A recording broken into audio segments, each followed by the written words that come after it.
welcome to On the Bubble Podcast, episode 114. I'm your host, Basa J. Wade, and with me is my co-host, Yuki Lee Bender. Today we're going to be doing our How to Draft Gravy episode. We're going to be talking about the Gravy cards, the key cards, underrated, overrated cards, and the types of decks and playstyle that you want when playing with Gravy in High Seas Limited. Before we do that, how's your week so far, Yuki? Is your PT testing for Singapore going well? I feel okay where I'm at for the PT. I leave in about a week and I'll be there testing for a week. But this most recent week hasn't been super productive. I won't go into all the details, but travel back from Toronto was stressful. Just like accommodations that we thought we had kind of fell through, and Ellie ended up getting sick. I ended up getting sick, and so it's kind of been like the last week. Some recovery and some just like, okay, now I'm home. There's some people that had asked me for coaching. There's some content to work on, both for LSS as well as for Patreon. I released the decklist and sideboard guide for Bolton, and I should have I'm also going to be releasing the how to play guide for that, as well as some Gravy content in the next few days. But it's been a lot of just like getting better, getting caught up on work, and not too much in the way of actual testing. Okay. But at least you have like a whole week set aside for testing for Singapore then, right? Yeah, and I think I'm kind of between a few decks, Gravy Bones or maybe a few spicy decks. We'll see. It kind of depends where those go. If I continue to not have time, then it might just end up being Gravy Bones. But yeah, I sort of need to figure out a CC deck, and I feel overall pretty good about Limited. I've done very well in this format. I think it makes a lot of sense to me, and I feel like I pretty much understand all the heroes and archetypes. So I feel, I'll still do some drafts here and there, but I feel pretty good on the Limited side, and it's mostly just the CC side. What about you, Jay? How have you been feeling about everything? I don't actually have any events to go to in the next like month or two now. So I've been chilling. I've been playing Victor like pretty casually. At least in our local scene, there's a lot of Gravy Bones now. So I think I need to add a performance bonus into my Victor deck, as that card says kill an ally, draw a card for a 0 cost go again, which is quite good, I think. So I'll have to start playing anti-Gravy cards because our meta's so Gravy heavy at this point.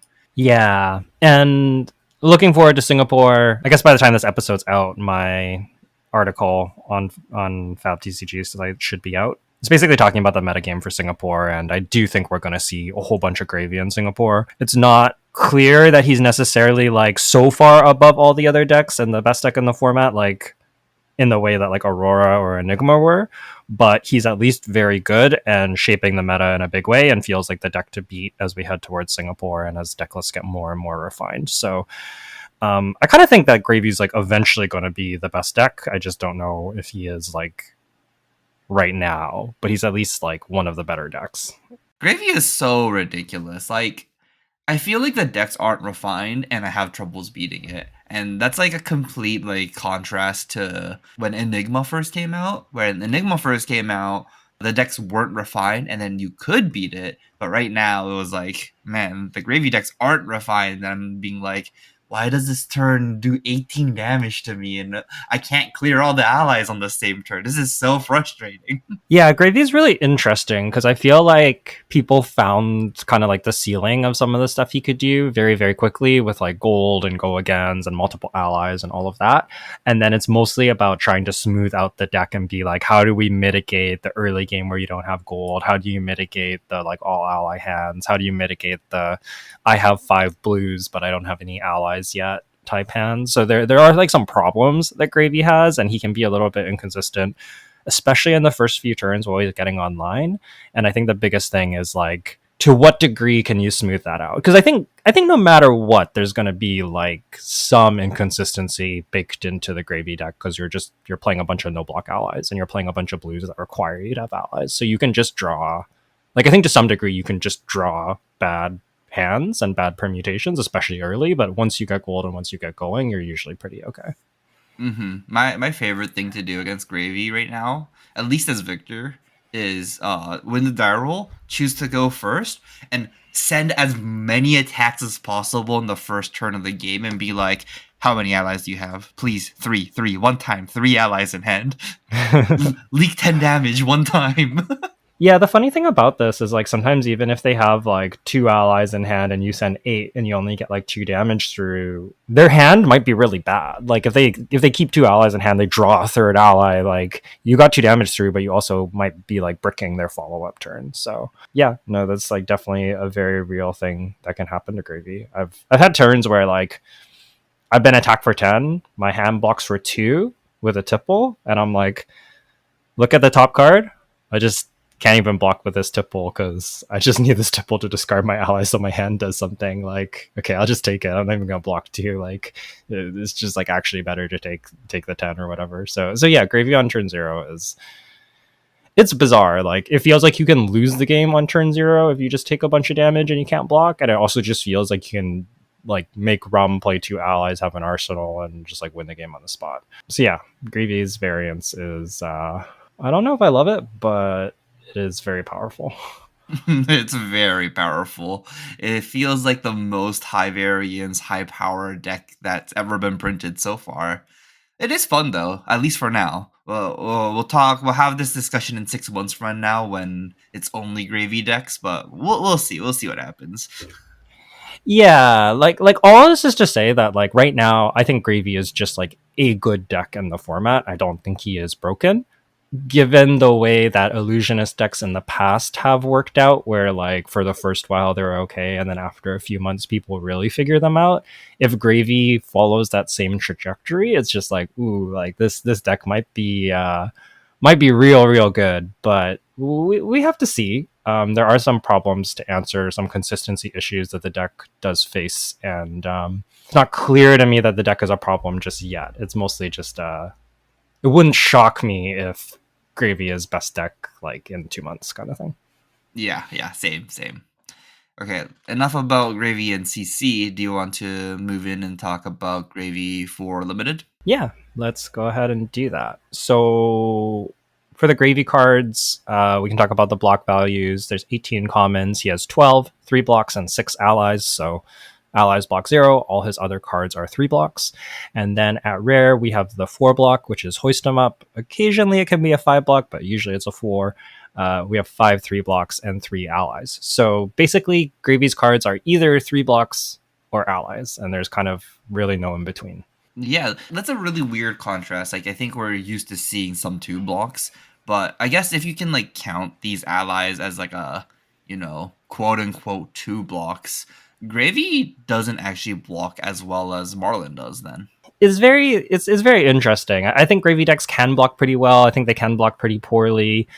It sort of depends. It's often hard to get more than like 15 to 16 3 blocks in the deck just because like you have some allies and then there's probably some 2 blocks you want for like go again or mutinies or blue starters. So like you often aren't that dense on 3 blocks.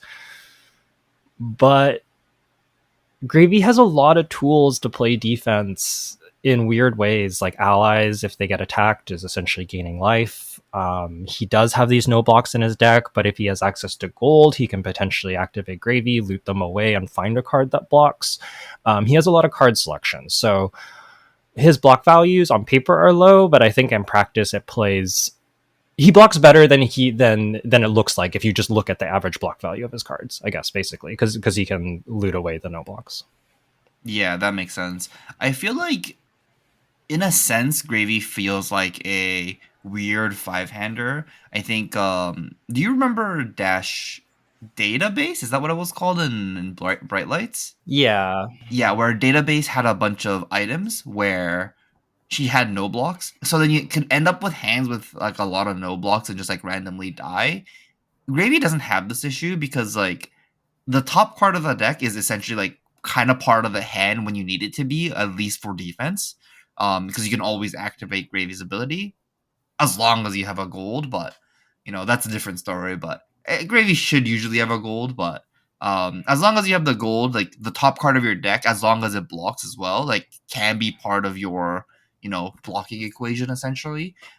So it really does block a lot better than honestly what I initially thought when the format came out. And I think what you said about as long as he has gold is really true. I think the place that the gravy deck can run into issues is, and even really good gravy decks can run into these issues where you just see all your allies early, you don't have gold outlets for them, and it can get very awkward.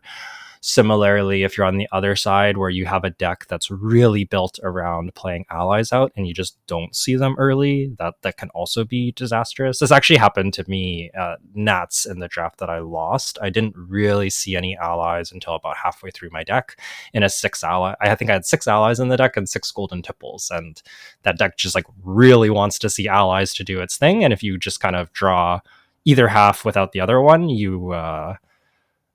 it's not to say you can't win, but the game is much harder. Playing a golden tipple without having an ally to discard is a pretty low impact card. And it blocks too. Yeah, low impact in every way possible, actually. So yeah, I do think that is like the weakness of gravy, but so much of it gets smoothed out once you have access to gold. So yeah, that makes sense. So we usually talk about the pirates and generics, but nothing really changes here. To sum it all up, pirate cards, the commons block really badly. Most of it is 2 blocks, but the rares mostly have 3 blocks. The generics really don't block. Common and rare, they're mostly all 2 blocks, except for Fiddler's Greens and the block cards, which are like kind of pseudo 3 block, 4 block, depending on the colors. And we have the Rally the Coast cards, which are essentially 2.5 blocks. But do you want to talk about Rally the Coast Guards, I guess, before we move on? Because I don't think we're going to talk about that card in this episode after this. yeah, it will be briefly mentioned, but yeah, Rally the Coast Guard's probably at its best in gravy. If you get to discard an ally, it's very, very strong, and it just kind of helps with your like no blocks problem and not having access to gold. So one of the ways to supplement these decks that have a lot of allies is with cards like Golden Tipple that let you discard them for value, or cards like Rally the Rear Guard or Rally the Coast Guard that lets you discard them for some extra block value and then later play them out. So I think Rally is a pretty key piece, and yeah, it's like not so much better in gravy. Like it's not like suddenly it's like a must pick, but it gets like a little bit of a bump in gravy, especially in the ally heavy decks compared to Marlin and Puffin, I think. Yeah, just being able to convert a no block into an actual card that blocks, and also just like put the ally in the graveyard makes Rally kind of like a sick card in gravy in general. It's just like you don't have to use a gold to get the ally in the graveyard. You get the full block value. It's like good against Marlin. Rid of the Coast Guard kind of like is a glue piece if you have like 5-6 allies. And I feel like we'll talk about the different builds, but you don't need to have that many allies in your deck. But if you do have a lot of allies in your deck, the more allies you have, the better this card gets. Yeah, that's a great way to think of it. Okay, so moving into the equipment, we have the classed equipment. Gravy's classed equipment is fine. I think it's a bit of a departure where like Puffin's class equipment is like they're like reasons to be Puffin, and Marlin's class equipment is also quite powerful. I haven't been very impressed with Gravy's class equipment. I think the better of the two is Headstones. This is the Battle Worn 1 equipment, and then you can activate it as an instant to destroy the top card of your deck. This has a couple use cases. You can put an ally into the bin and then play it on a later turn. You can also use this ability to put a blue into your bin so that you can play out an ally. This is not bad because it doesn't cost you a card from hand, but it does cost you a card from deck. And depending how many times you're looting with Gravy, that deck damage can add up. It's not free. And I guess it also has like very niche use cases where you can dig one card deeper to hit your pitch stack sooner. I've done this a couple of times, but it's not the main mode of this card. I feel like this is like definitely the best headpiece for Gravy, but if I have any Blade Break 1 hat instead of this, it's not like a huge difference. Have you felt similarly, or do you like this headpiece more than I do? I don't care about Headstone. Like I kind of want to wheel this card more than like pick it in the first 4 or 5 picks. I'm okay picking it somewhat early once not somewhat early. I'm okay picking it once I know I'm Gravy, but like This card is basically like Helmsman Peak or Blue Sea Tricorn. I pick it about where I pick those cards once I know I'm gravy. So, and that's to say like decently highly. Like the head slots are like pretty much all just one block, and this is one of the better one blocks, and you want to get 4 equipment. But like, if I have one of the Blade Break 1 headpieces, I'm probably almost never picking this because the difference between the two of them is just like so small. Yeah, I think that would make that makes sense. That makes sense. I don't think I'm ever committed to gravy that early in a draft, so that I won't pick it that highly. But then the other two headpieces, generic ones, I would pick highly just because they're good in all 3 heroes. And once I'm committed to gravy, then I guess headstone is the best one. But honestly, I don't any headpiece, as long as it blocks for 1, any headpiece is good. That's my feeling too. And then we said that I said this is the better of the two equipment. The next equipment is Washed Up Wave. This blocks for 0, and then it has the same text as the Bones cards, where you can discard a card or destroy the top card of your deck. And if you discard or destroy a Watery Grave card this way, it blocks for 2. So when there's an ally on top of your deck, this card blocks 2 and sort of draws a card, which is very good. In that scenario, this card is very, very, very good. But the issue I have with this card is that even in the 6 ally decks, you just might not really see allies on top reliably, and you might not be in a spot where you want to use this equipment. Like, you have to also want to get the 2 block. Like, maybe they don't attack you enough, or maybe your hand wants to block. These are things that can happen. And so it doesn't always line up. And then the other case that comes up way more often is you have the ally in hand. And if you have an ally in hand, on paper you go, okay, I convert it for 2 block. That makes my ally into a 2 block. That's pretty good. But really, there's an opportunity cost where if you had a Blade Break 1 equipment, you could just block 1 without any cards in hand. So you're really kind of converting the ally into 1 block. And when you consider that if you have a gold, you can activate Gravy, discard the ally, and then just get a 2 block or a 3 block instead. It's not free. It costs you a gold, it costs you a Gravy activation, but like, it's a thing that you can do. I just think the value of Washed Up Wave is like not really there. I'd rather have Washed Up Wave than no gloves. It's like, it's not a bandana, but like, I would take the Thief gloves that just block 1 and do nothing else over Washed Up Wave all the time. So I want to get this card like super late if I just worried about not getting her gloves, but I do not pick this card highly, even if I know I'm gravy. I completely agree with you.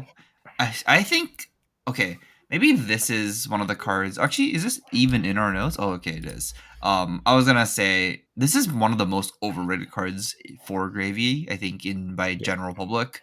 I've seen people pick up this card like so early and be like, oh, like this is the reason to go into gravy, but it's just like the card doesn't do almost anything in like so many scenarios. And I feel like against even Marlin and Puffin, you just like need to prevent the breakpoints from your opponent to prevent them from getting their first gold. Like, having a washed up wave instead of a blade break armor could like actually cost you a game by like giving Puffin her first gold, or even Marlin her first gold might even just lose you the game just because you didn't have a blade break 1 instead of this. Yeah, completely agree. The one thing I'll say about Washed Up Wave is turn 0, if your opponent has Washed Up Wave, you probably don't want to attack them. I think if they get an ally in the bin turn 0 off of this, it's usually not very good for you. It does cost them their equipment, but again, we talked about this equipment being kind of low value, so just I don't think that necessarily, like, this doesn't make the card good, because I don't think you want to attack turn 0 all that often, but just like be aware of this, that you should be pretty careful attacking into this card turn 0 if you're going first. That makes a lot of sense. Yeah, that's fair. That's fair. If they use it, I guess. Yeah, that's actually kind of funny. The best place to use washed up wave would be turn 0 of the game. So I guess that's when you want to use washed up wave on the flip side, then, right? Yeah, if you get the opportunity to just like use this to put an ally into your graveyard, that's assuming you get to like play that ally and you're not just like stranded with a bunch of allies, which is something we're kind of going to touch on in the show notes. But ideally, your deck should be able to play out most of its allies. Assuming you get to play it, you kind of just get to draw a card out of it, and that's like a pretty good deal. So yeah.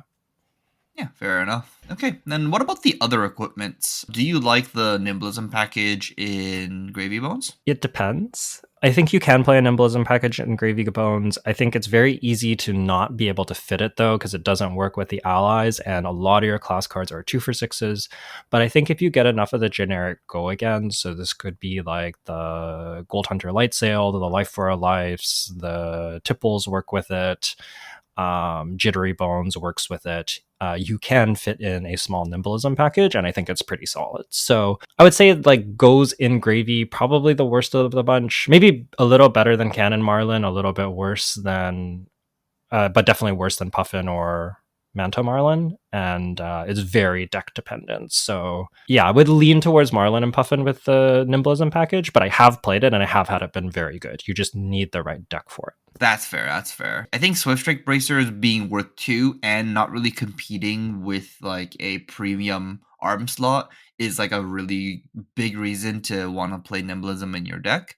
But if it doesn't go in your deck, it just doesn't go in your deck. So I don't think I would pick the Swift Strike Bracers highly for Gravy, but if it comes around late and you have a red Nimblism, it might be a good reason to try and put together the package into your deck because it does give you that power spike in the arm piece. And the quick clicks are decent in Gravy, not great. Usually, so one of the nice things about the Nimblism package in Gravy is you can play blue Nimblism and have it be okay as a starter. It's not fantastic, but it's all right. Especially if you get to combine an equipment with it. And so, like, I wouldn't play the Nimblism package with just a blue Nimblism, but if you have like one red, one blue, that's like pretty acceptable. And you can kind of use this to build your own flying high if you want with like quick clicks, where you can play a blue Nimblism, quick clicks to get go again, and then do an attack into an ally or give the ally go again, play another ally. There's a few things you can do with this, but yeah, I mean, using an equipment and a card to do something that another card in the set does is not fantastic, but you can get these cards late, and it's better than no boot slot, and I've definitely won games off of this combination of cards. So look out for it. There's spots to play it, but there's also a lot of Gravy decks where I don't want Nimblism anywhere near. You really need the targets for Nimblism, and it's not trivial. Mm-hmm. Well, quick clicks can give your allies attack go again as well, so Yeah, kind of sick. Like it's like some of the ridiculous turns can come from quick clicks. Yeah. So it's yeah, like if you can really put it together and like maybe like craft it so then you're just like, oh, I'm gonna go like rigor mortis and Jack be nimble. Like that's a pretty good turn. Yeah. There are very, very good turns that happen with these combination of cards. You just like we've been saying, I think you really need the right combination of cards. I think like the most disgusting example of this that I had was I drew some amount of cards with gold. I did a sloop for 6 go again. I played a red Nimblism, played quick clicks into Thieving Varmints for 7 go again, and then I played a Swabby and swung a Swabby. So I did 6, 7, 7, 20 damage with a Swabby on board, which is just disgusting. So like this deck is powerful, but you need the targets. Like the deck had like a bunch of tipples. It had some 1-for-4 go against. I had one Thieving Varmints that I kind of threw in, and it had some Jittery Bones, and it had like one red, one blue Nimblism. And in that deck, fantastic. But if most of your cards are like boats and 2-for-6s, Nimblism pretty terrible. So yeah, it really depends on the Gravy deck. Mm-hmm. Fair enough.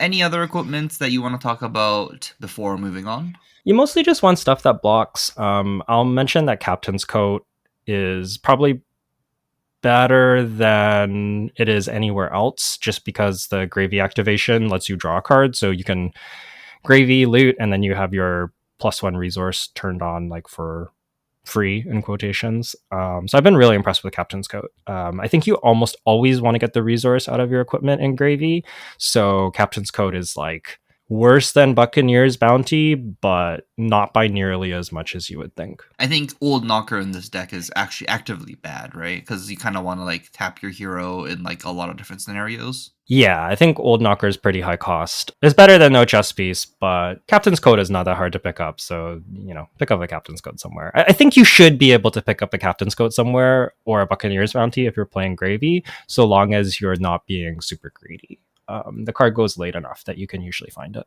Okay, and do you want to talk about the allies? We can talk about the rare and the common allies. We won't mention the majestic allies, but I guess as the very first thing to say about the majestic allies is I think Chum is very, very, very strong, and then uh you can probably first pick it and try and move into Gravy for that one. Do you think any of the other two? I don't think I want to play in limited. Moira Le Fay is unplayable pretty much. I'd rather have like almost any other card than Moira Le Fay in my deck. Whaler, I think, is very good in exactly the right deck. You need a high blue count. You ideally want some amount of overpower, and I think it's actually best in the more aggressive Gravy decks. What Whaler kind of lets you do is you basically can't be fatigued. So you can play this kind of like low to the ground, lots of go again aggro Gravy deck. And if they try to drag the game out, you just pitch stack. You just like have your blues and you have like a overpower Mutiny in your pitch stack, and then you have a turn where you just like overpower Whaler for 11 and closes the game. So I actually had this in my sealed pool at the WCQ in Toronto, and I won a lot of games off of Whaler. And also, if you ever just get Whaler in your yard early and then you have like a 4 blue hand with a blue on top and you just get to play Whaler and swing it, it's a 4 card 18 at least, right? Like you send 11 and then you get 7 life back because they kind of need to kill Whaler. So I occasionally high rolled this in the early game and just like won off the back of it. And then I closed out quite a few games with an overpower Whaler. So I think Whaler is actually really good, but your deck needs like a lot of blues, some overpower, and yeah, you need the right shell for it.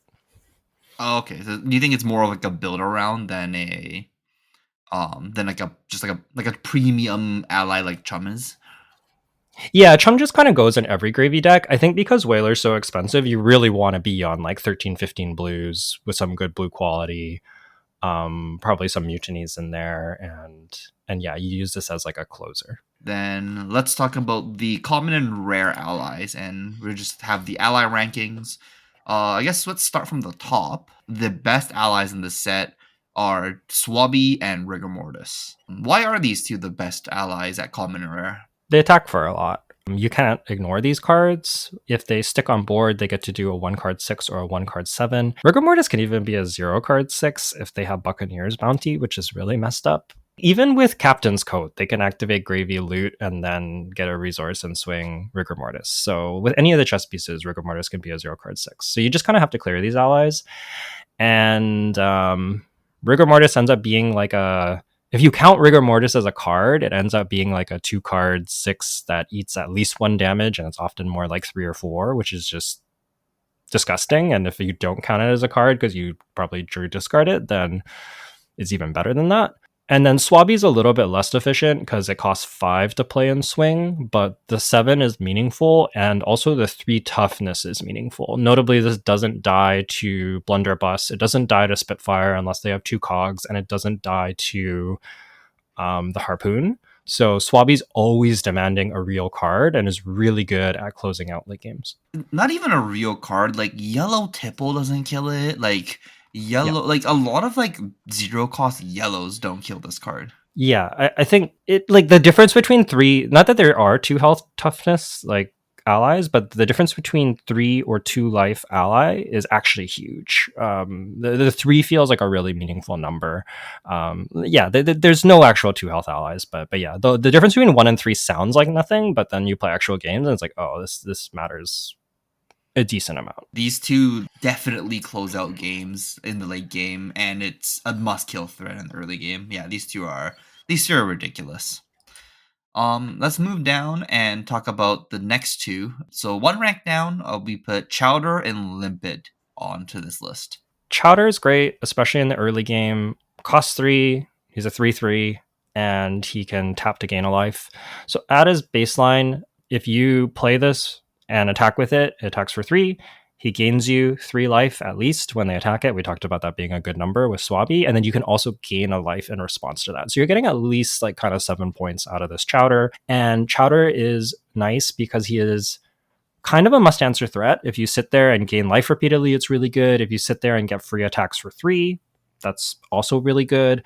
And he's one of the allies that if your opponent wants to ignore your board and you add a Chowder to your board, you're always getting an extra value from that Chowder just from the life gain. So he just kind of does a lot of nice things for the deck. And yeah, Chowder is like very, very good, I think.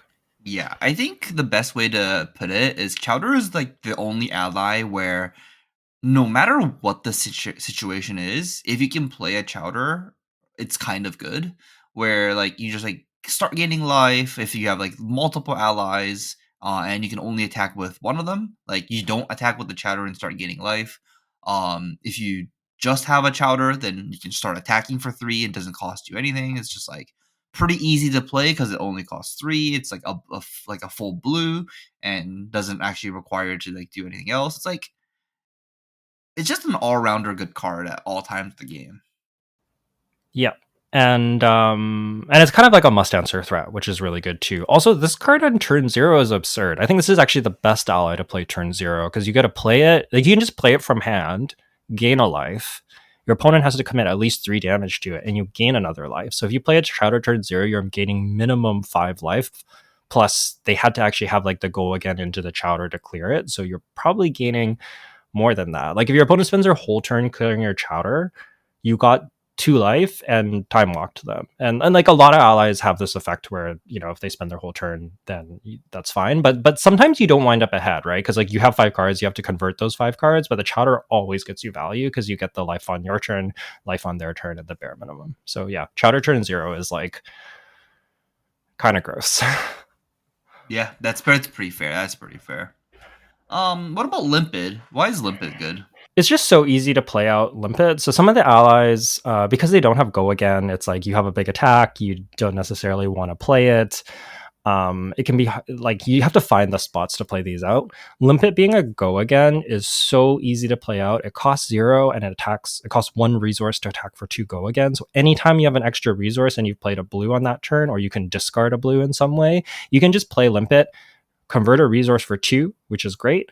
And then they have to deal with this 1 health ally. Otherwise, you just have this Zephyr Needle on board that is like it really adds up. You just get to convert a resource for 2 damage, go again for free, like every turn until they answer this. So Limpid, well, it doesn't necessarily like have the same like high impact swing the way that like Rigor or Swabby does, where it does a ton of damage. It's just really easy to weave into one of your turns and make it a little bit better, and then leave this body on the board that your opponent has to deal with. Yeah, and a lot of the times, like you're not gonna have a 1 point attack to just like clear Limpid. Like you're sending a real card at Limpid a lot of the times. Often this is like one resource for at least 3 value, but often this might be more like 1 resource for like 5 value. Yeah, 4 to 5. Like they're gonna attack with a Spitfire into this. Like that's fine. That's 2 damage that went to Limpid instead of you, right? Like it's kind of Yeah, sick. you basically played like a leg tap out of your graveyard for if you do that, which is crazy, right? So yeah, I've been really impressed with Limpid, and it has the Chowder effect where if they leave you with an ally, you can play it and snowball your board. Then let's move down one more tier and talk about Barnacle. So this is the only. So this is the middle tier for us. I think Barnacle is a very reasonable ally, and it's just kind of. It's good. It's not bad. I don't know. How would you describe Barnacle? It's not bad. Barnacle has spots where it can be really powerful. It costs 2 resources to play. It's a 4/3, and notably, it attacks for free. I think the attacking for free is really important on this card because it means that if it sticks, you have a free 4 power attack. Now, that sounds insane, We talked about wounding blows, the 0 for 4s not being fantastic in this format, and I think that's still true. But it being zero cost is huge. So basically, anytime I think what you don't want to necessarily do is sit there with Barnacle and block and just swing Barnacle every turn. That's not great. There's spots where you'll do that if your hand doesn't do much, and it's pretty good value. But the big thing about Barnacle is it gives you an ender. So anytime you have like a go again attack, you can just end on Barnacle for 4 and just get some extra value. So Barnacle is like, usually if it's in the early game, you have to kill this guy. And then in the late game, it depends. Sometimes you can kill him, sometimes you can ignore him. But the zero cost attack is like super, super real on this card. And I think it's why it's good. I think even in the late game, you might not be able to ignore it because if, let's say you can rip all 4 cards from your opponent, that doesn't mean that they can't do anything back at you. They can swing the Barnacle back, which is an actual upside, and attacking for a breakpoint of 4 if you're at like 1 or something is really relevant. So like if you get in a spot where like almost all the other allies except for Chowder, if you can like rip every card in their hand, they won't be able to attack with the ally except for, you know, the couple of exceptions that we already talked about. Barnacle is always like, oh, you get in a spot where, you know, you swing 11 at Gravy, they're at 1. They can block with 4 cards and stop 11. And if they have a Barnacle, they just swing 4 back at you and just like put that little bit of pressure so then they can now keep a hand on their next hand. So like it does like put situations where it's just better than basically all of the other allies that we're going to talk about next. Yeah. And I think it depends a lot on the end game, like what you described, where you're at 1 or the life totals are low. It can be really crushing, and you do have to just answer this. And then there's spots where you have enough life total, enough life buffer that you kind of know you can weather attack for 4 and kill on the next turn because of your arsenal and your pitch stack or whatever. So I've definitely been on spots on either side, but I think Barnacle has a lot more late game implications than the next tier of allies, and that's why Barnacle is so much better. Then we're going to move down again. So this is the second bottom tier. We have Kelpie, Cuddy, and Scuba. So I guess we'll talk with Kelpie first. This is the rare 0 cost, 1 power, 3 health, and attacks for free. And it has an ability. It's action, pay 1 resource, tap herself, and then it says tap target hero or ally, go again. Like, as a baseline, this ally kind of sucks, right? Like, it doesn't attack for that much. It's very low impact, and its ability is not always that great, but when it is good, it is really good. And I feel like this is going to be the trend for these 3 allies, is that when they are good, they're really good. But when they're not good, they're kind of bad. Or they're really bad, actually. I think of these 3, Kelpie might be my favorite, at least into Marlin and Puffin. I think it's really solid. Getting to take away Marlin's ability to make Goldfin harpoons can just kind of like lock them out of their win con in the late game and can buy you a lot of space. And then Puffin, we've talked a lot about how reliant she is on cogs and her hero ability. Shutting that down is really, really good and really impactful. She sometimes has the Goldwing turbine to get her out of it, but I think the combination of like make an ally that they have to clear and then locking them out of their cog generation, which is often their access to go again, is just like pretty nasty.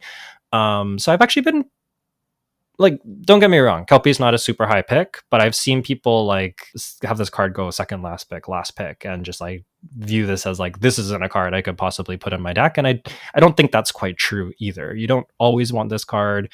It's not fantastic, but I think you can play Kelpie, especially into Marlin and Puffin, and it can be pretty solid.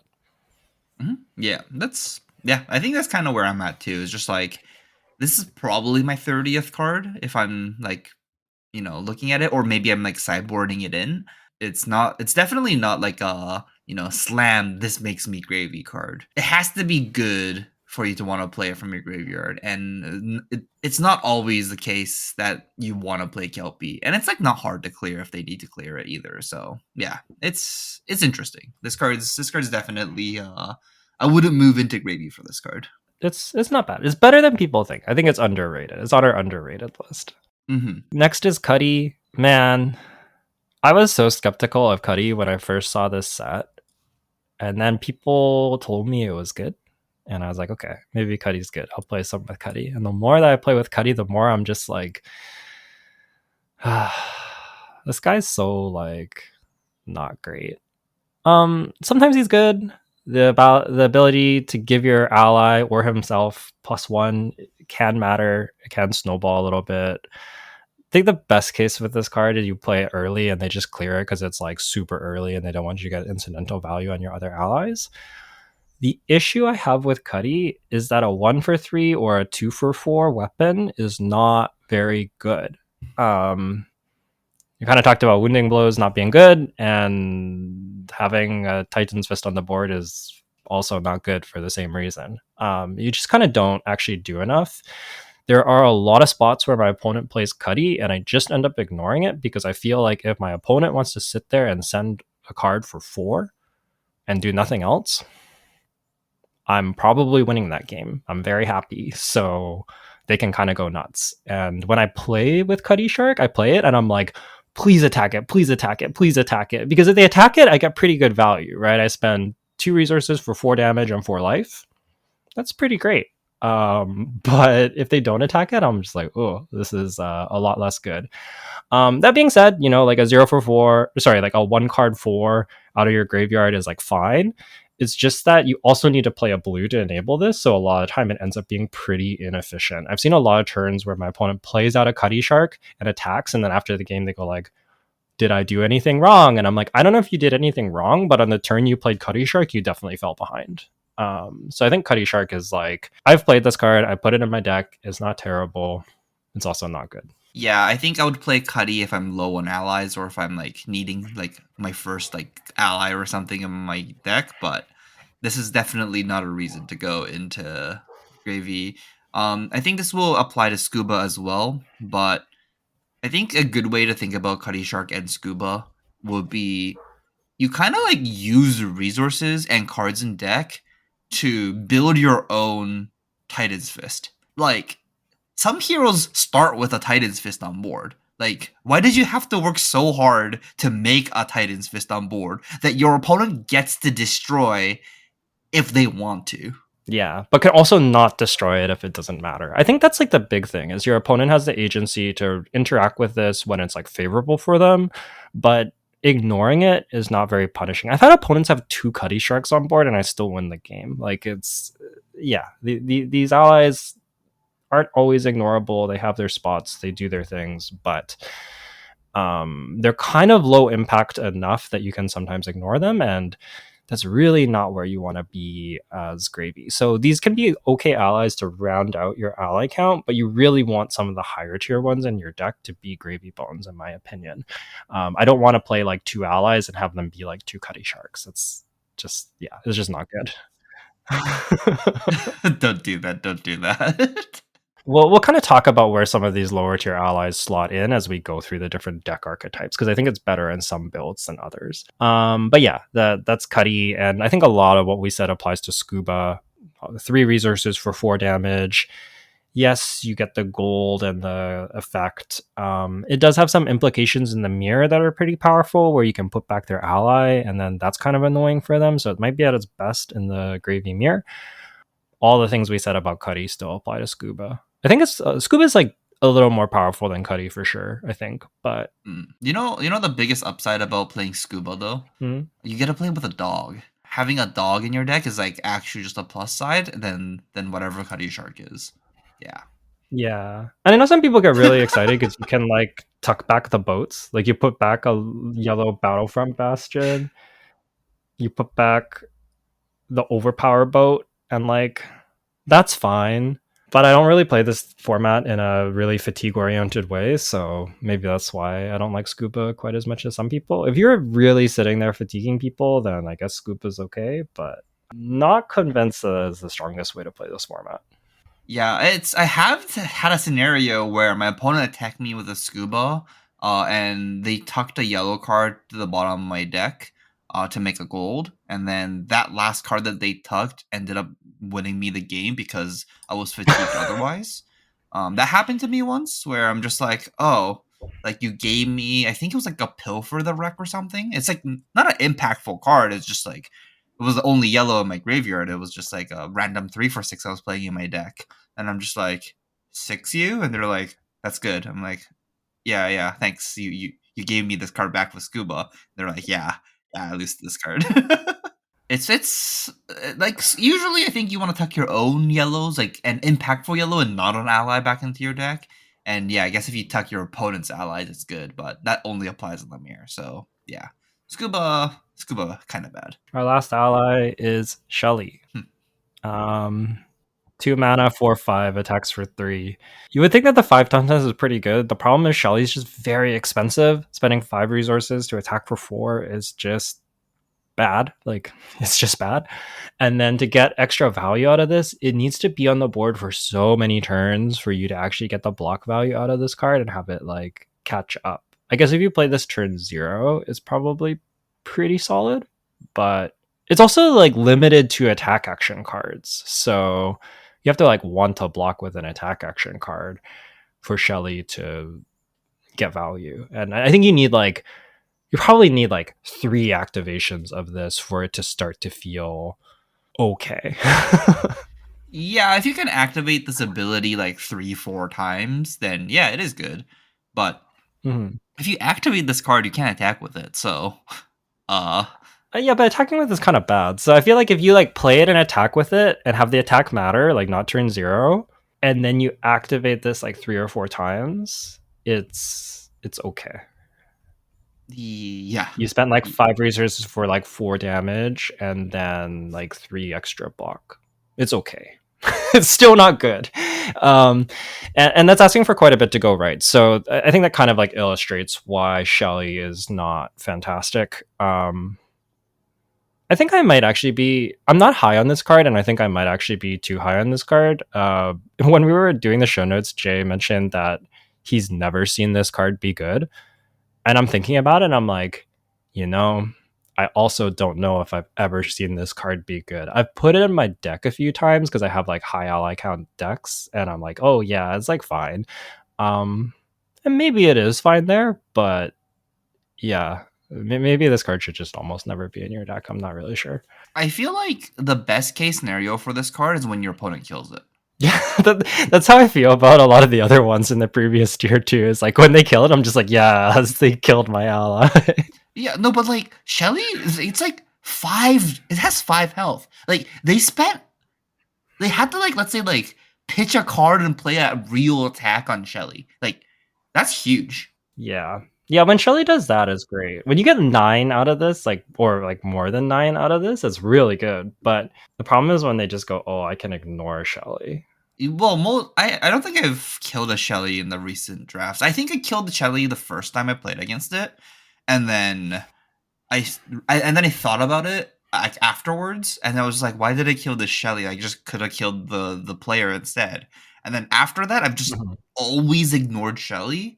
And I've definitely seen spots where my opponent, like I attack my opponent, they think if they want to activate Shelly or not, and then they decide not to activate Shelly, and then attack with the Shelly instead. And I'm just like, that was great. Amazing. Their turn was kind of awful.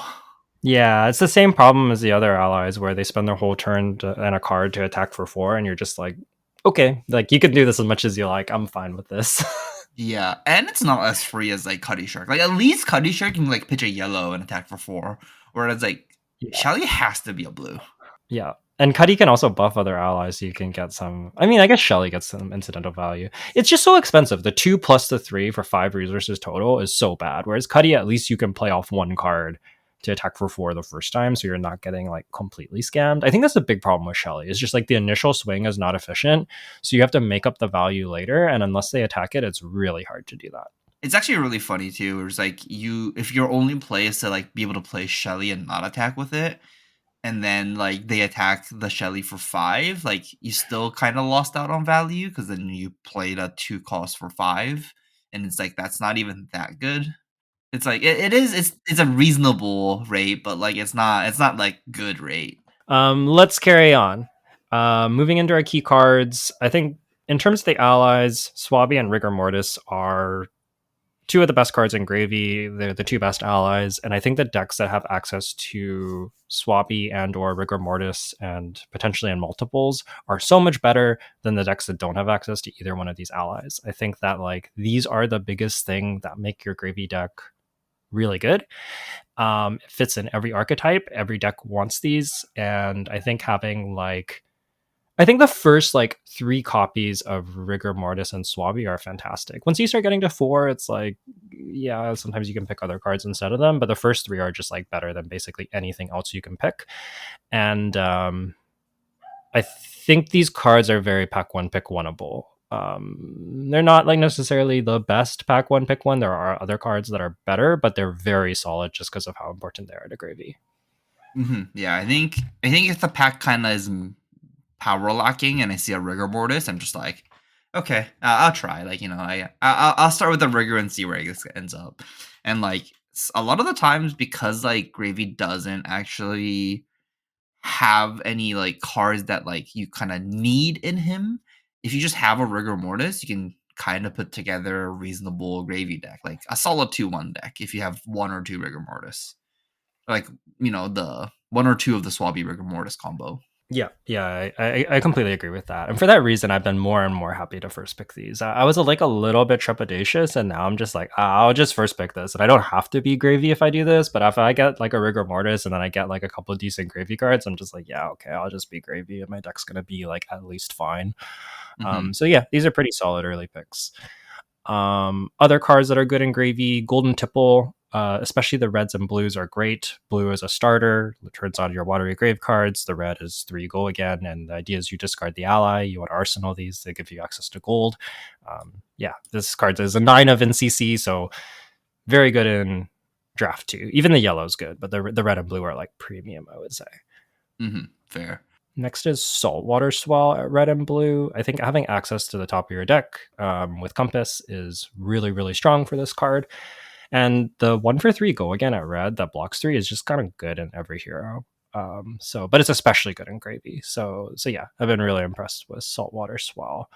And I think all of the like top deck information cards are just like really good in Gravy because of Compass.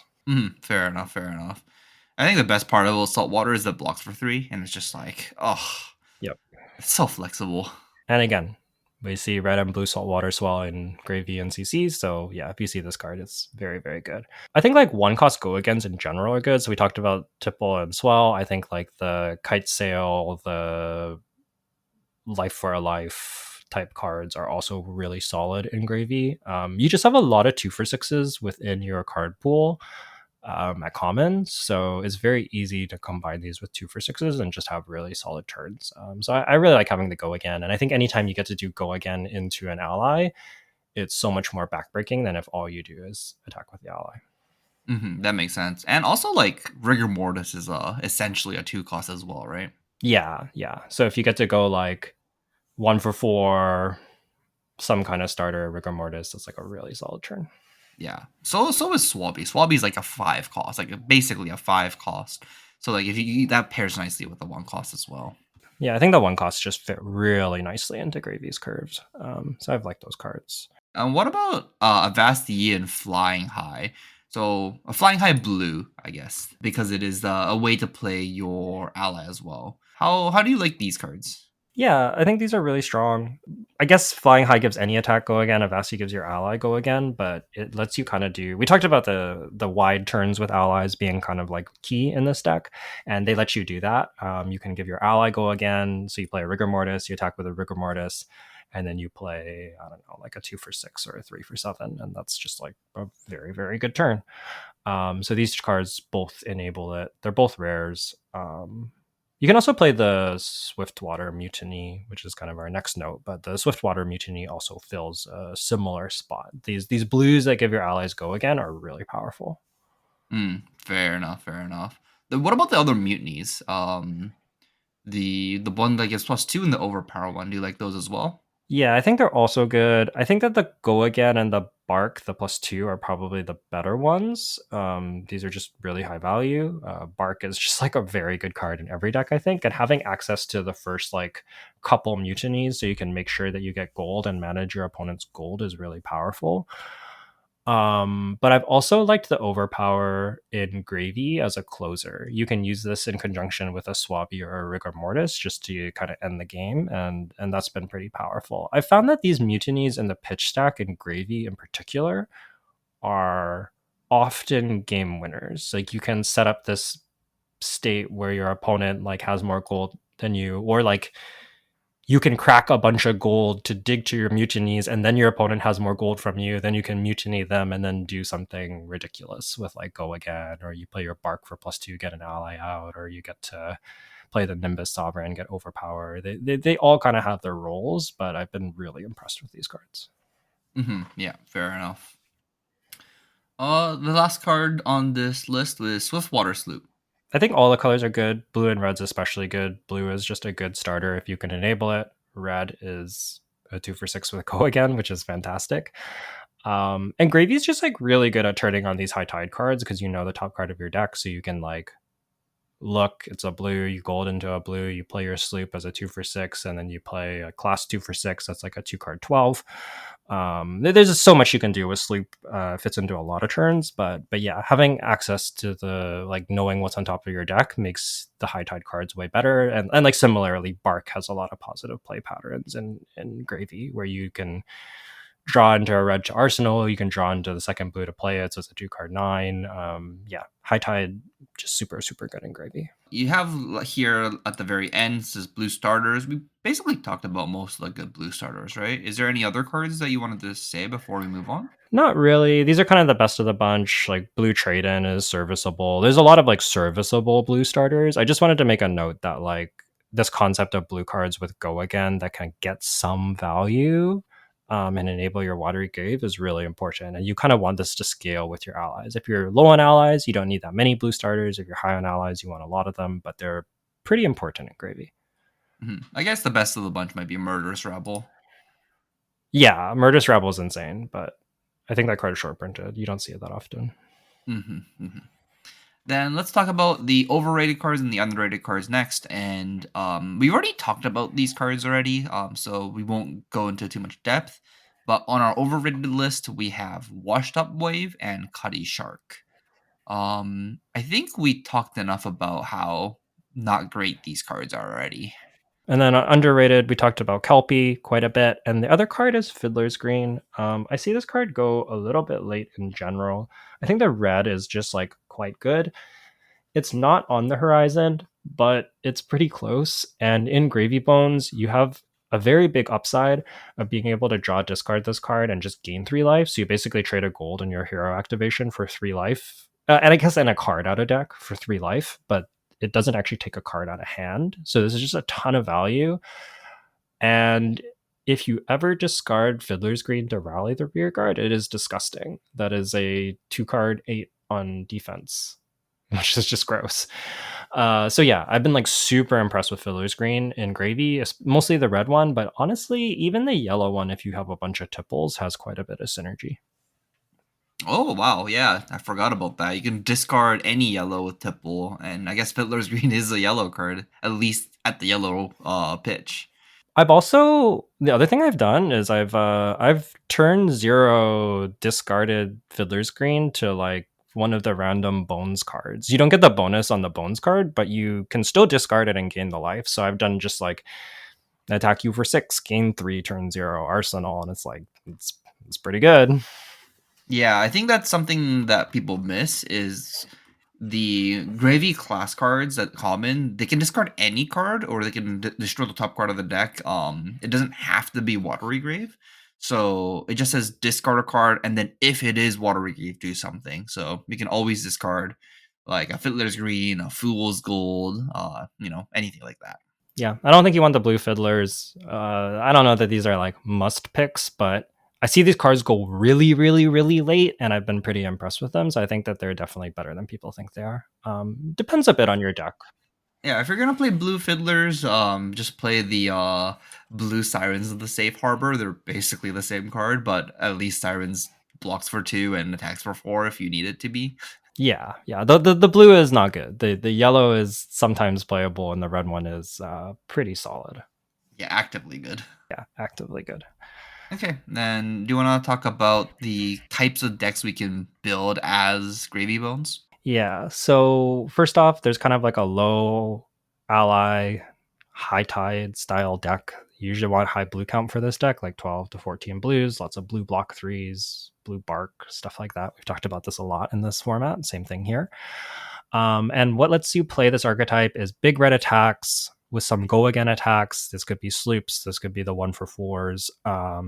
But you're trying to like do these high value turns where you block pretty well with the class 3 blocks, and you do like either just big attack each turn or go again attack into big attack, and you're playing kind of just that classic like gold denial good stuff gravy deck. And then you have one or two strong allies like a rigor mortis and a swabby in the deck that you can use to close out the game, and you're trying to manufacture this situation where your opponent gets low on cards. You play your swabby, you have a go again attack, you swabby take their last card, and then you have the swabby on board, you swing again and they get fatigued by it. That's usually how this deck wins in my experience. I think this is my favorite type of Gravy deck. It feels so like rigid and like you just can't like it feels hard to lose with this deck as long as you're just like you only lose to, like the nutted decks in the format when you're playing something like this. And I just like having a lot of 3 blocks and not dying when you have like the hands that block for 2, you know? Yeah, I agree with that. And I think the keys to this deck is just like good card quality in general. The rigor mortis or swabby is like really big for this archetype, and then the more having access to like a little bit of extra go again goes a long way. I think if you don't have any go again, you can still play this deck. You can probably 2-1 with it, but it can be hard to get the 3-0. But if you have a little bit of extra go again to pressure in the right spots, it makes this deck a lot better. Hmm. Makes sense, makes sense. Then what about the next build of Gravy? So I think of this as like the ally spam build. Again, high blue count, often like 12 to 15. In this one, you want a lot of starters. I would say like 5 to 6 starters. And I don't really count Jittery and Restless Bones. They kind of are. Like, I might be okay with like 5 starters and some Jittery and Restless, but we talked about like discarding allies from hand not being high value, so these are mostly good when there's an ally on top, and that's not super reliable. So if all your starters are Jittery and Restless Bones, it can get a little bit awkward. Those are the go agains, the 0 for 2 and the 2 for 4 at blue. They're great cards. You want them in their deck because they block for 3. Ideally, like you'd have a bunch of blue starters and then a bunch of blue Jittery and Restless Bones, but you don't always get to do that. Um, but yeah, that's kind of like what you want in your blue base. And then you want lots of allies, kind of 5 to 6 territory. You again still want the rigor mortis and swabbies, but you can round out and the chowders, but you can round out the rest with things like cutties, barnacles, because your deck is really built to kind of play out an ally every turn with all of those starters. So you're kind of maybe a go again attack into an ally, and that's kind of what you want to do every single turn. In order to facilitate this, you really need your discard outlets. So usually like 5+ in this deck. These are cards like Blue Trade In, Golden Tipple, and in any color, and then Rally the Rear Guards as well are really important in this archetype. You of course can activate the gold and use that to loot away some of your allies, but you want tools so that if you don't have gold, you don't have to do that. Also, if you just kind of draw discard 5 cards, like you are actually prone to fatigue. Ideally, you want to be like getting a little bit of extra value out of them with your rallies, with your tipples, at least some of the time. That doesn't mean you're never going to draw discard, but you kind of don't want your plan for every ally to be like sack a gold, draw discard. So you want some of these discard outlets, has kind of been my experience with this deck. Yeah, that makes sense. This deck feels like the most synergistic pile of gravy deck, right? Yeah, I think so. This deck can do some very disgusting things, and yeah, I think the key to this deck is like good ally quality, good starters, and then you want some red go again attacks so that you can really keep up the pressure. This deck usually doesn't block super well because you have a bunch of allies and then a lot of your starters are 2 blocks, but it does very powerful proactive things. I drafted this at nationals, and I had a game where I got to my third cycle and won off of a overpowered pitch deck in my third cycle before my opponent finished their first cycle, because I think I resolved like 5 tipples and cracked like 8 gold that game. This is the type of stuff that this deck can do when it really comes together, and it's pretty impressive. But you also just can get run over, especially if you draw your cards in the wrong order. Yeah.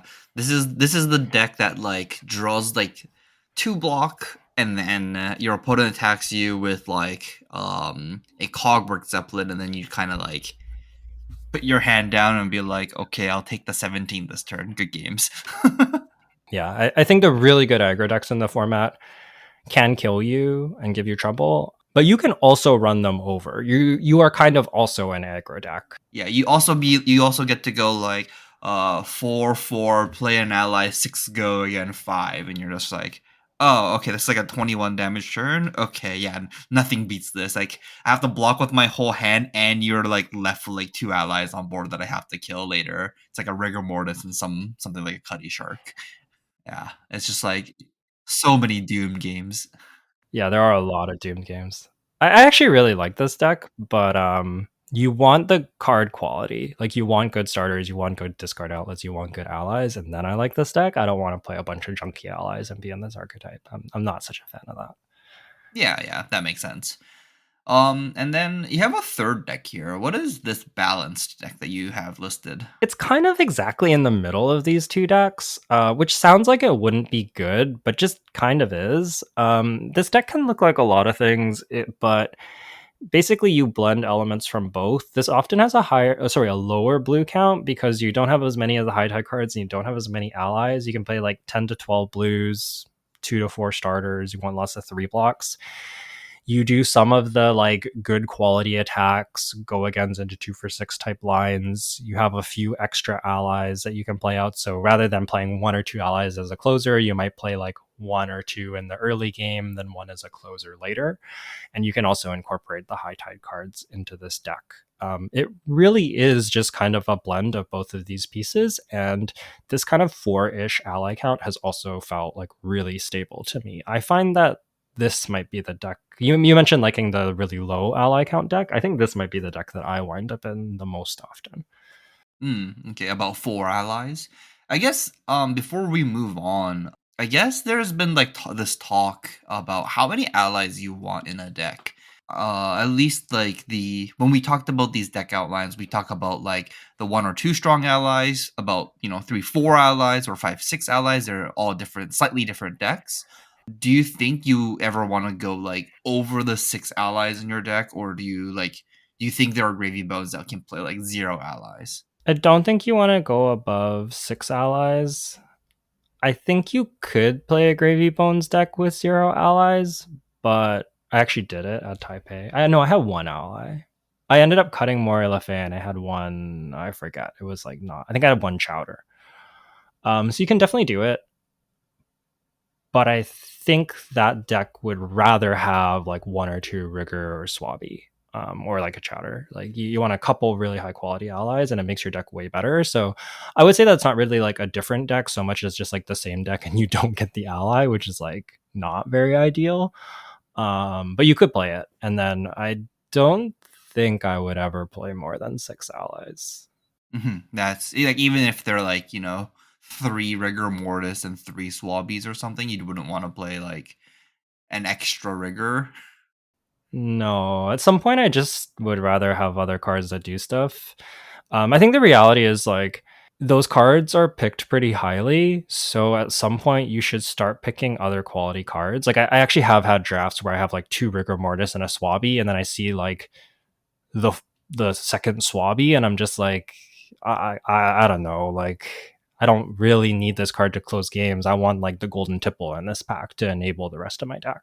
Um, so often you have to make those kind of decisions, and if the draft's going super well for you. So I think I usually don't want above 6 allies in this deck. It's just like too many no blocks, too clunky, and I think it's really hard to play out more than 6 allies.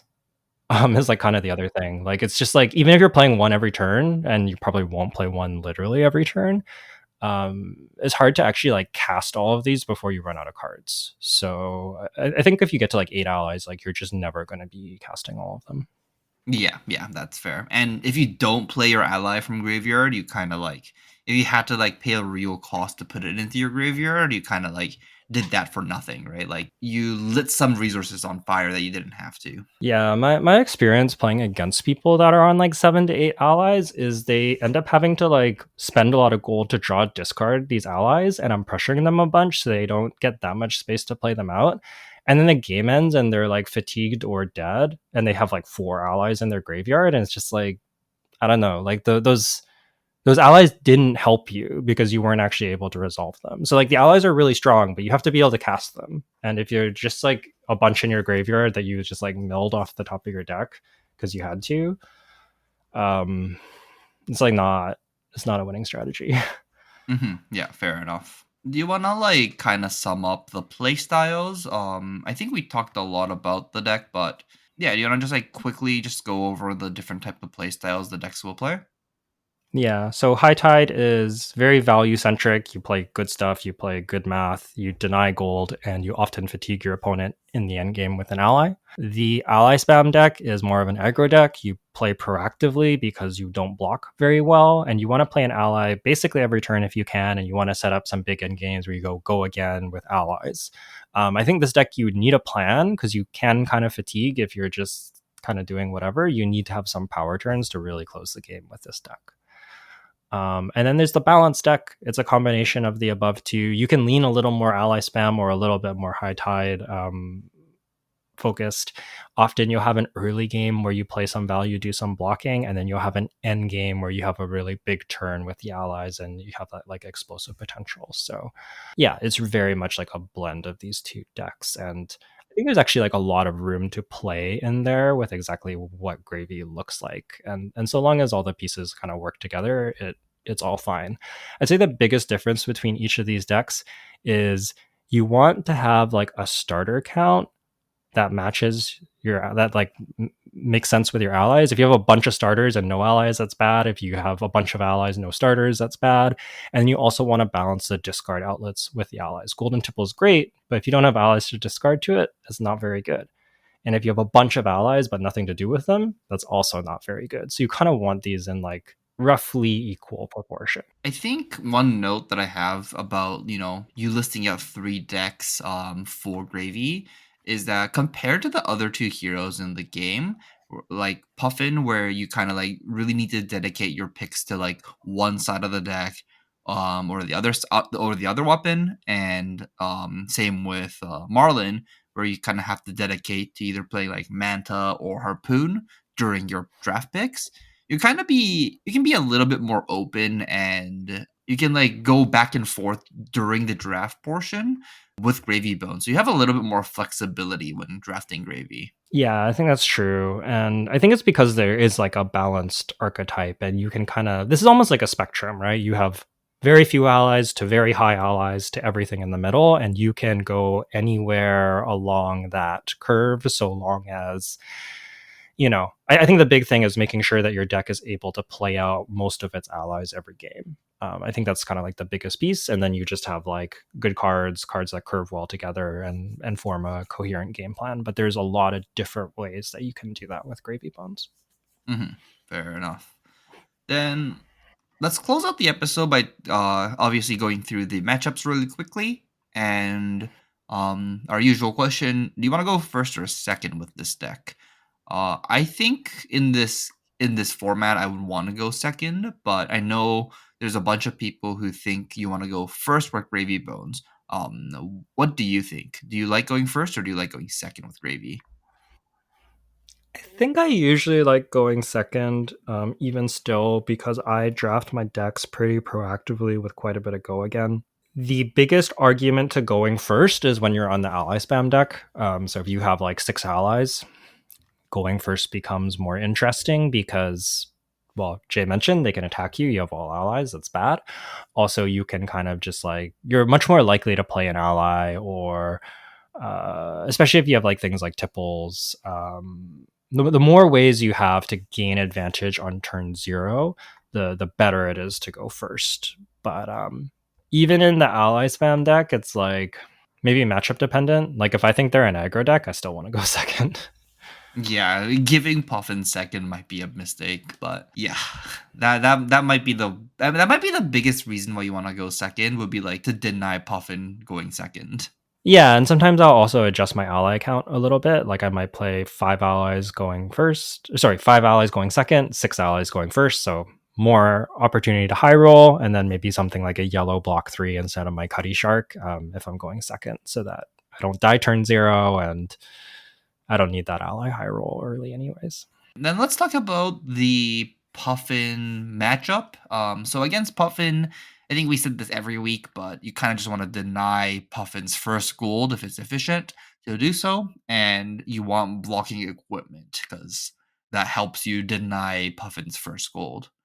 And I think one note that I would have here is this really depends on the type of gravy deck you're playing, but overcommitting your board can be very bad for you because it does let Puffin convert their hand just clearing the board.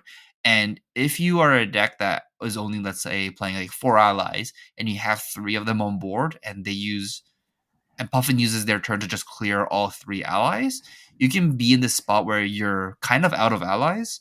You're now forced to convert all 4 cards in your hand somehow. And if you can't convert all 4 cards in your hand and like basically convert that to a win, you're gonna be in a spot where they're just like you're kind of fatigued in theory already. So you don't ever want to be in a spot where you're overcommitting your board for without a game plan to win the game in the next couple of turns. Yeah, I think against Puffin in general, you need to be very aware of your win con because some Puffins like to play quite fatiguey. If they're taking a bunch of damage, just focus on value. But if they're playing a little bit more slow, a little bit more blocky, clearing lots of allies, managing your threats is super important, and maybe keeping that one rigor swabby for the late game to close, or having some like overpower pitch stack is really important for the matchup. So yeah, completely agree with you there. Yeah, I've had a couple of opponents, gravy opponents, just like play 2 allies on me, and I'm just like, okay, I block with 1 card, clear ally, go, and they're like, oh, I have this like 4 card 8, and I'm just like, great, I'm winning this game now. Yeah, and we talked about it a bit on this podcast with like some of the fatigue decks where you're like balancing your like deck damage or like overall deck value versus like the tempo of the game or like the current value hand to hand. And I think that Gravy is the hero that needs to do this the most in this format, where if your opponent's playing really proactively and trading damage, you want to play towards value a lot. And if your opponent's playing really really slow, you don't have a weapon, you can run out of threats, and you do need to think about maximizing that deck damage. So, and this isn't even really like a certain gravy decks care like lean one way and others lean the like yeah like I think all gravy decks embody both of these, where there's spots where you really just want to push and play efficiently, and there's spots where you really want to play to maximize your deck value, and it just kind of depends on how your opponent's playing and how the game's going. Yeah. Okay, then let's talk about the gravy mirror. I guess as always, be aware of when you can ignore the allies. We talked about all the allies this episode, and I think now you know which ones you want to ignore, which ones you really can't ignore. So just like don't miss opportunities to win the game to clear the allies. And I think the biggest note in this matchup is be aware of the number of the gold you have and your opponent have. And I think we talked about the mutinies earlier in this episode, but when you play the mutinies, or like when you get to play the mutinies and get value from stealing a gold, can be the difference between you winning a game and losing a game. I've seen gravy games come down to like the very last couple cards in the deck, and the gravy player will be like, after they pitched all their cards, activate gravy just to crack the gold, so they're 1 less than their opponent. So now their opponent can't start with a mutiny and then play an ally and kill your opponent. So like just like being aware of the number of gold at the very late game is a pretty big and significant edge you can have if you know your opponent has mutinies left in their deck. Yeah, I think that being aware of the mutiny minigame is super important. And if you're the player that has mutinies, what that means is you want to find points early in the game to crack your gold for additional pressure to stay low on gold so those mutinies are live in the late game. And typically, if you pressure them really hard, it's hard for them to then find the space to crack their gold and kind of deny you that play. Um, so yeah, there's a lot of interesting play here, and I think it is very good to manage your gold on either side, depending if you are the player with mutinies in your stack or if they are. And also keep in mind there's spots where you can take damage in the late game to enable your mutiny turn that are kind of interesting. I've seen that come up as well. Oh yeah. Your opponent attacks you for 2. You look at your 2 block in hand. No blocks. Take 2. You get 2 gold. Play mutiny. Go off. Yeah, I've had these weird game states where like my opponent kind of has to attack me because they have to win the game, but I have a big life lead, and then I just get to cash in that life lead to like give them a bunch of gold because they've been blocking, right? Like they're behind, they've been blocking, so the treasure island's actually stacked up, and then they have to attack you at some point. They attack you, you get a bunch of gold, and then you get a pop off. I've had like this kind of play pattern come up a lot in the like proactive mutiny heavy gravy decks. So I think just being aware on both sides can get you a lot of value, and it's hard to really like speak about it in absolutes because it really is so contextual. Yeah, that is true.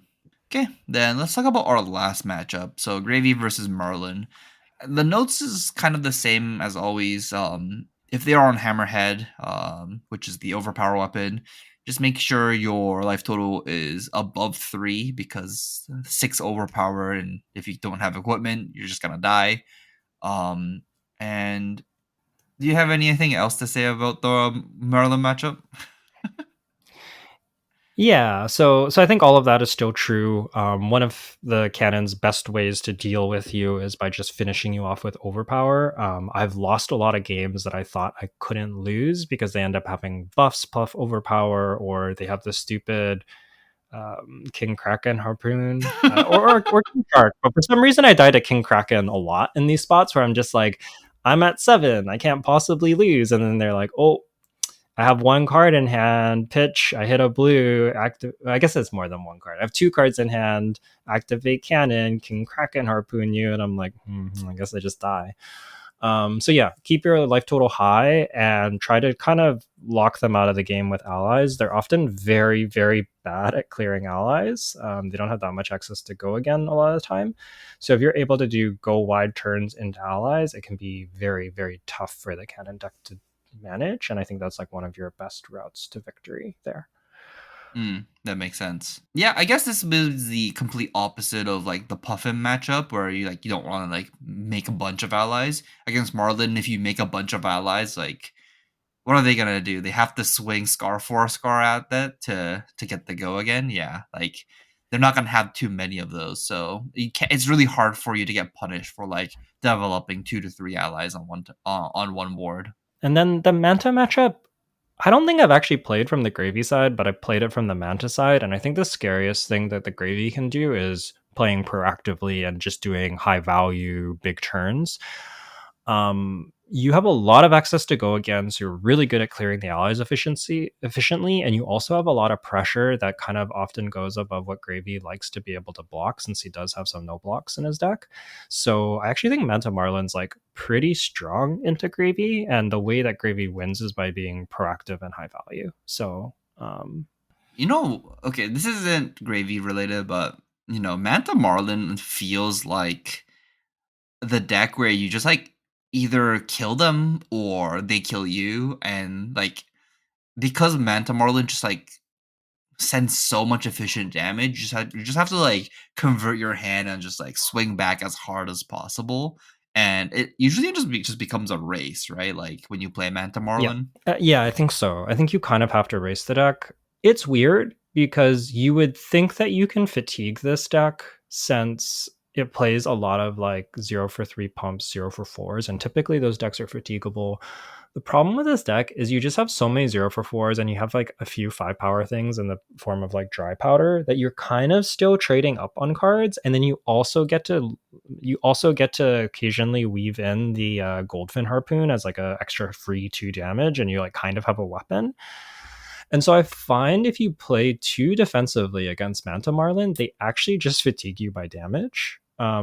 Which is Yeah. not what you would expect. You like wouldn't expect that to happen with this deck, but it happens a lot with Manta Marlin. So I don't think you can actually just like sit there and block this deck. You have to find a way to like kill them. And there's still a lot of the times like the arrows are 0 for 4s. Like you're just getting 4 4 4 4. Like you can't block that out. Like it's impossible. Yeah, you just kind of sit there and lose life, lose life, lose life, and then you reach some end game where they're just like, okay, I'm down to like 5 cards, you're down to 5 cards, but I'm at like 15 and you're at like 3 and I have 6 gold, so I'm just going to activate my hero ability and shoot you with a harpoon for 2 every turn, and like you're just fatigued. There's no way you can win. Like even if you're puffing with a gun, you're just like, can't do anything. Like I just get fatigued here every time. So yeah, the deck's like very interesting in terms of how the deck damage and that actually plays out. Yeah, yeah. Okay, so yeah, I think that was everything, Gravy Bones, that we wanted to talk about, at least for the High Seas Limited. Do you have any closing statements you want to make for Gravy in High Seas? Gravy's such an interesting deck in Limited. I feel like people know how powerful he is, and because of this, he's prone to being overdrafted. So sometimes being Gravy can be kind of sucky, but then because he does so much with so little and has so much card selection, you can also be in these 4 Gravy decks where you're like, I'm the Gravy that got like Rigor Mortis and Swabby, and I just have some like 3 blocks and other good cards, and my deck is still just like totally fine. So yeah, Gravy's really interesting. Deck's really good. I think at Pro Tour, I'll be very curious to see how pods shake out.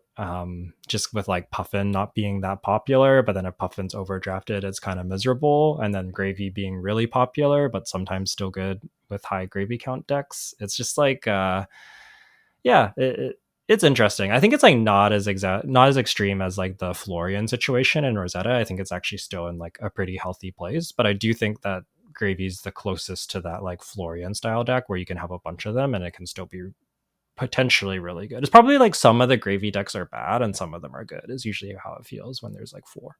Yeah, yeah. But you know the difference is that when the other 2 decks are underdrafted, like a good Puffin deck is, I think, like one of the most disgusting things that I've ever seen in Limited.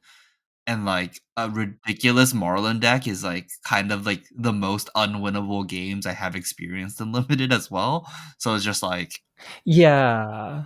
Yeah, the funny thing about the 4 Gravy pods is like sometimes the problem is less your deck and more the opponent's decks. It's like it's not that my Gravy deck is so bad. It's that my opponent is a 2 of Puffin and they're gonna murder me. yeah, it's just like, oh my god, I'm playing against. It's like you have the best Gravy deck in your pool, in your four, like the 4 Gravy pool, and the Puffin deck is just like, oh, Clockwork Zeppelin for 10 on hit, go again, draw a card, and you're just like, okay, yeah, you can draw a card, 6/6, and you're just like, what just happened? I'm just like, why am I dead? Like this is like turn 3 of the game. Fully agree with that. It's so gross. What was I gonna say? I was gonna say something else about. Oh, about Rosetta. The problem with Rosetta wasn't just that Florian was too good. It was that the other heroes didn't gain anything from having a 5 Florian pod. They like sometimes did. Like the one of Basilio was still not that great. Like Yeah. I think the problem was it was just too inconsistent. yeah, like the one of Basilio who had double Comet Storm, sure, that deck's good. But like the one of Basilio with 1 Comet Storm wasn't that good. And like, the one of Aurora was fine, but then you got all of your Runeblade cards taken by all the other Florian. And then your one of Verdance was also okay because, was not that like strong because all the Earth cards were taken by all of the one of 5, Florians. So like the only actual open hero was Acilio, but Acilio kind of sucked. It was okay. It was just like being the one of Acilio doesn't 3-0 you a pod. Like yeah, like it could, but it was very contingent on you seeing like the split cards or like I think the Lightning Pool just had too many bad lightning cards, or like you really needed the red version of those lightning cards, and if you just like didn't open enough red copies of the good lightning cards, it was just like, oh, my deck doesn't work, and there was no way to know if you would open enough copies until the draft was done. So like there's these drafts where it's like you're like the one of Aurora and your deck's nuts and you run everyone over, and then there's the other pods where it's just like, yeah, this just like wasn't the box for it, I guess. Yeah, it's so true. It's so true. So like you end up being in the spot where you're just like, oh, I can just like draft the middling Florian deck and just like play against everyone else's middling Florian deck, and that was kind of like just better. Yeah. Whereas Highest win rate. this set, I think there's usually somebody that can do something powerful, especially if a certain deck is super open. So yeah, it's like a big difference with this set. I think it does reward you for finding like the super open lane. Yeah, the super open Marlon deck's messed up. The super open Puffin deck's messed up. The super open Gravy deck is beyond fair. Yeah. So going into Pro Tour, I'll be doing what I do basically every set, try to find the open lane. But I do think it is particularly good in this format. So yeah. I think you can also force in this format and you can get by. But I think that if you are really comfortable in all the archetypes, finding the right seat is pretty powerful. I think we've talked enough this episode. If you're still listening, thank you. We appreciate you. We didn't do the Patreon shout out. Thank you to all of our patrons. We really appreciate what you do and that you've been giving back to the show. You help us continue to do what we've been doing. And there should be more content for you coming out in the next week or so. For everyone else, or for everyone in general, thanks for listening. You can find us on social media. I'm at Yukili Bender on Twitter and Blue Sky. Jay is at Ueda J over on Twitter. And you can email us at onthebobble@gmail.com. If you want to check out our Patreon and be part of the Discord, we're patreon.com/onthebobble. You can find us there and get more information from the website. But yeah, that's going to be a wrap. I'm excited to see how the last week of Nationals goes and Pro Tour Singapore. Leaving about a week for that, so it'll be very exciting. And good luck to anybody that is playing in any of those events or any events in general. Just good luck and hope you've been enjoying High Seas.